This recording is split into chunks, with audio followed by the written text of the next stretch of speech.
તો ચાલો સીધા મુદ્દા પર આવીએ. આજકાલ બધે જ એઆઈ અને નો કોડ પ્લેટફોર્મની વાતો થાય છે. તો સવાલ એ છે કે કોડિંગ કરિયરનું શું થશે? શું ડેવલપરની નોકરી ખરેખર જતી રહેશે કે પછી એનું આખું સ્વરૂપ જ બદલાઈ રહ્યું છે? ચાલો આજના આ વિશ્લેષણમાં આ જ વાત સમજીએ. જરા આ નંબર પર નજર નાખો. 70%. ગાર્ટનરનું અનુમાન છે કે 2026 સુધીમાં 70% નવી મોટી એપ્લિકેશન્સ લો કોડ કે નો કોડ ટેકનોલોજીથી બનશે. અને વિચારો 2020માં આ જ આંકડો 25%થી પણ ઓછો હતો. એટલે કે આ કોઈ નાનો સૂનો ફેરફાર નથી, આ તો આખી ઇન્ડસ્ટ્રીમાં આવેલો એક મોટો ભૂકંપ છે. અને આ જ આપણી આજની ચર્ચાનો મુખ્ય મુદ્દો છે. જુઓ, કોડિંગ મરી નથી રહ્યો, પણ હા, એનું સ્વરૂપ ચોક્કસ બદલાઈ રહ્યું છે. એવું સમજો કે આર્ટિફિશિયલ ઇન્ટેલિજન્સ એને વધારે પાવરફુલ બનાવી રહ્યું છે અને લો કોડ પ્લેટફોર્મ્સ એને સરળ બનાવી રહ્યા છે. જાણે કે કોડિંગના બિલ્ડિંગ બ્લોક્સ ગોઠવતા હોઈએ એમ. તો આનો મતલબ એ નથી કે ડેવલપરની ભૂમિકા ખતમ થઈ ગઈ. ના, બસ એનું કામ કરવાની રીત ધરમૂળથી બદલાઈ રહી છે. તો આ બદલાવનો સીધો મતલબ શું છે? મતલબ એ છે કે હવે કંપનીઓ લાઇન બાય લાઇન કોડ લખવા કરતાં આખી સિસ્ટમ કેવી રીતે બનશે એના મોટા ચિત્ર પર, એના આર્કિટેક્ચર પર વધુ ધ્યાન આપી રહી છે. ટૂંકમાં કામ કરવાની જૂની રીત હવે ભૂતકાળ બની રહી છે. ઓકે, તો આને સમજવા માટે માર્કેટ હવે કામને બે ભાગમાં વહેંચી રહ્યું છે. એક છે કોમોડિટી કોડિંગ. આ એટલે એવું કામ જે વારંવાર થાય, જેમાં બહુ મગજ ન વાપરવું પડે. અને હવે આ કામ એઆઈ અને ઓટોમેશન ટૂલ્સ સંભાળી રહ્યા છે. અને બીજી બાજુ છે વેલ્યુ એન્જિનિયરિંગ. આ એટલે અસલી કામ, મોટી મોટી જટિલ સિસ્ટમ્સ બનાવવી, મુશ્કેલ સમસ્યા ઉકેલવી. અને આની માંગ તો ઉલટાની વધી રહી છે. તો ચાલો આ બદલાવને જરા વધુ નજીકથી જોઈએ. આપણે 2022ના ડેવલપર અને 2026ના ડેવલપરની સરખામણી કરીએ, એટલે બધું સ્પષ્ટ થઈ જશે. જુઓ, આ ટેબલ આખી વાત સમજાવી દેશે. ચાલો એક પછી એક મુદ્દો લઈએ. પહેલા, ડેવલપરનું મુખ્ય કામ હતું મેન્યુઅલ સિન્ટેક્સ, એટલે કે જાતે કોડ લખવો. હવે શું છે? એજન્ટ ઓર્કેસ્ટ્રેશન, મતલબ એઆઈને ગાઈડ કરવું કે એ આપણા માટે કોડ લખે. બીજું, પહેલા કોઈ એક ભાષાનું ઊંડું જ્ઞાન, એટલે કે મોનોલિથિક નોલેજ જરૂરી હતું. હવે શું જોઈએ? સિસ્ટમ્સ થિંકિંગ, એટલે કે આખી સિસ્ટમના બધા ભાગો એકસાથે કેવી રીતે કામ કરશે એ સમજવું. પછી આવે છે ટેસ્ટિંગ. પહેલા હતું બાઇનરી ટેસ્ટિંગ, પાસ કે ફેલ. હવે છે મૂલ્યાંકન આધારિત, એટલે કે એઆઈએ જે બનાવ્યું છે એ કેટલું સારું છે, કેટલું સુરક્ષિત છે એનું મૂલ્યાંકન કરવું.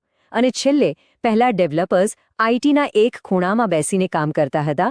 હવે એમણે સિટીઝન ડેવલપર ગવર્નન્સ કરવું પડે છે, એટલે કે જે લોકો ટેકનિકલ નથી એમને પણ ટૂલ્સ વાપરવામાં મદદ કરવી અને એના નિયમો બનાવવા. તો સવાલ એ છે કે આ નવા જમાનામાં ટકી રહેવા માટે કઈ સ્કિલ્સ જોઈશે, કઈ આવડત જરૂરી બનશે? ચાલો એના પર એક નજર કરીએ. આ નવી રીતને કહેવાય છે એઆઈ નેટિવ ડેવલપમેન્ટ. આમાં શું છે?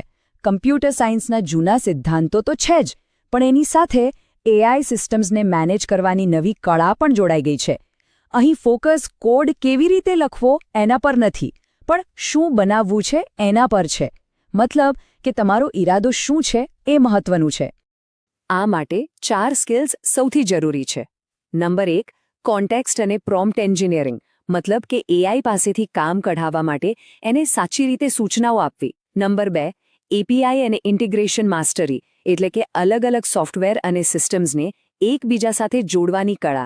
નંબર 3, એઆઈ મૂલ્યાંકન અને ગુણવત્તાની ખાતરી, કારણ કે એઆઈ જે કોડ બનાવે એની ક્વોલિટી અને સિક્યોરિટી તો આપણે ચેક કરવી પડશે ને. અને નંબર 4, ડેવસેકોપ્સ અને ગવર્નન્સ, એટલે કે આખી પ્રોસેસને સુરક્ષિત રાખવી અને નિયમોનું પાલન કરાવવું. બસ આ 4 પાયા છે ભવિષ્યના એન્જિનિયર માટે. પણ આ બધા બદલાવની સૌથી મોટી અસર કોના પર થઈ રહી છે? એ લોકો પર જેઓ હમણાં જ આ ફિલ્ડમાં આવી રહ્યા છે, એટલે કે જુનિયર ડેવલપર્સ પર. અને આ એક બહુ મોટો અને સીધો સવાલ છે. જો બધા નાના મોટા સરળ કામ એઆઈ જ કરી લેશે, તો પછી એક જુનિયર ડેવલપર કરશે શું? ચાલો જોઈએ કે આ રોલ કેવી રીતે બદલાયો છે. પહેલાં જુનિયર ડેવલપર શું કરતો હતો? બોઇલર પ્લેટ કોડ લખવો, નાની નાની સેટિંગ્સ કરવી, નાના બગ્સ ઠીક કરવા, આ બધું. હવે આ બધા કામ એઆઈ પાસે જઈ રહ્યા છે. તો હવે શું? હવે નવા ડેવલપર પાસેથી પહેલા દિવસથી જ સિનિયર જેવી વિચારસરણીની અપેક્ષા રખાય છે. એણે એઆઈના ઓપરેટર અને ઓર્કેસ્ટ્રેટર બનવાનું છે. કોડની નાની નાની વિગતોને બદલે મોટા આર્કિટેક્ચર પર ફોકસ કરવાનું છે.